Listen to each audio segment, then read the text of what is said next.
World കപ്പിന് കൊണ്ടുപോകാൻ മറ്റ് ക്രൈറ്റീരിയകളൊന്നുമില്ല. 100% ഫിറ്റാണോ നെയ്മർ വേൾഡ് കപ്പ് ടീമിലുണ്ടായിരിക്കും, അല്ലെങ്കിൽ ഉണ്ടാവില്ല.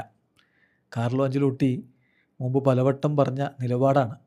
ആ നിലപാടിൽ തന്നെ അദ്ദേഹം ഉറച്ചു നിൽക്കുമോ എന്നുള്ളതാണ് അറിയേണ്ടത്. അതല്ല ഇതിനിപ്പോൾ നെയ്മർക്ക് മാത്രം ബാധകമാണോ എന്നുള്ളതാണ് ചോദ്യം. കാരണം ഈ 100% ഫിറ്റ്നസിൻ്റെ നിലപാടിലാണെങ്കിൽ പല ബ്രസീലിയൻ സൂപ്പർ താരങ്ങളും വേൾഡ് കപ്പ് കാണില്ല.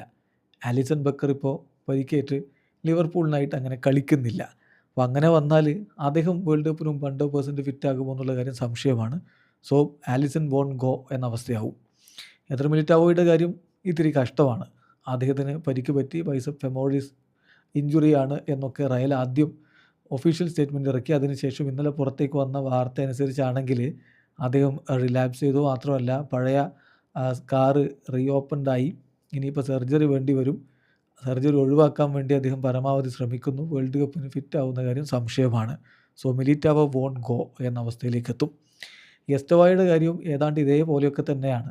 ചെൽസി പറഞ്ഞത് അദ്ദേഹത്തിന് സർജറി വേണമെന്നാണ്. പക്ഷേ എസ്റ്റവായോ സർജറിക്ക് പോയാൽ വേൾഡ് കപ്പിനുണ്ടാവില്ല എന്ന് മനസ്സിലാക്കിയിട്ട് കൺസർവേറ്റീവ് ട്രീറ്റ്മെൻറ്റിലേക്ക് പോകാനാണ് തീരുമാനിച്ചിരിക്കുന്നത്.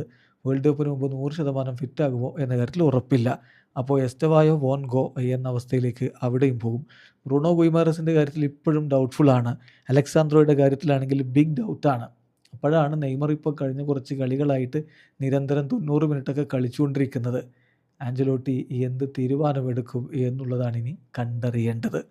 ഇതിപ്പോൾ ബ്രസീലിന് പരിക്ക് വല്ലാത്ത രൂപത്തിൽ അവരെ വലച്ചിട്ടുണ്ട്. ശരിയാണ്. അപ്പോൾ റോഡ്രിഗോ റൂൾഡ് ഔട്ട് തന്നെയായി, വേൾഡ് കപ്പിനും ഉണ്ടാവില്ല. അപ്പോൾ ഈ അവസ്ഥയിൽ നിൽക്കുമ്പോൾ ബ്രസീലിന് മാത്രം ഒരവസ്ഥയല്ല ഇത് എന്നുള്ളതാണ് യാഥാർത്ഥ്യം. വേൾഡ് കപ്പിലേക്ക് അടുക്കുമ്പോൾ പല താരങ്ങൾക്കും പ്രശ്നങ്ങളുണ്ട്. കിലിയൻ എംബാപ്പെ ഇതാ നാളെ MRI സ്കാനിന് വിധേയനാവാൻ പോവുകയാണ്. ഫിറ്റ്നസിൻ്റെ പ്രശ്നമുണ്ട്. ലാമിനെ യമാൽ വേൾഡ് കപ്പിന് അദ്ദേഹം ഫിറ്റ് ആയേക്കും എന്നാണ് പറയുന്നത്. ഇപ്പോൾ സീസണിൽ നിന്ന് റൂൾഡ് ഔട്ടായി. ഹ്യൂഗോ എക്വിറ്റിക്കൊക്കെ പരിക്ക്. പിന്നെ ആർദ ഗ്യൂളർ വേൾഡ് കപ്പിന് ഇനി ഉണ്ടാവുകയുള്ളൂ, സീസണിൽ നിന്ന് റൂൾഡ് ഔട്ടായി എന്ന് പറഞ്ഞിട്ടുണ്ട്. തിബോട്ട് കോർട്ടുവ പരിക്കേറ്റ് പുറത്താണ്. റാഫീഞ്ഞ പരിക്കേറ്റ് പുറത്താണ്. ക്രിസ്ത്യൻ റൊമേറോയുടെ അവസ്ഥ അതാണ്, പരിക്കേറ്റ് പുറത്താണ്. വേൾഡ് കപ്പ് ആകുമ്പോഴേക്കും ശരിയായേക്കും. അതുപോലെ കായ് ഹവേർട്സ് ഇപ്പോൾ പരിക്കേറ്റ് പുറത്താണ്. മുഹമ്മദ് സല പരിക്കേറ്റ് പുറത്താണ്. ഇങ്ങനെ ഒരുപാട് താരങ്ങൾ, ഇപ്പോൾ സാവി സിമോൺസ് പരിക്കേറ്റ് പുറത്താണ്. എന്താണിത്? വേൾഡ് കപ്പിൽ പല പ്രമുഖരെയും നമുക്ക് നഷ്ടമാവാനുള്ള സാധ്യതയുണ്ട്.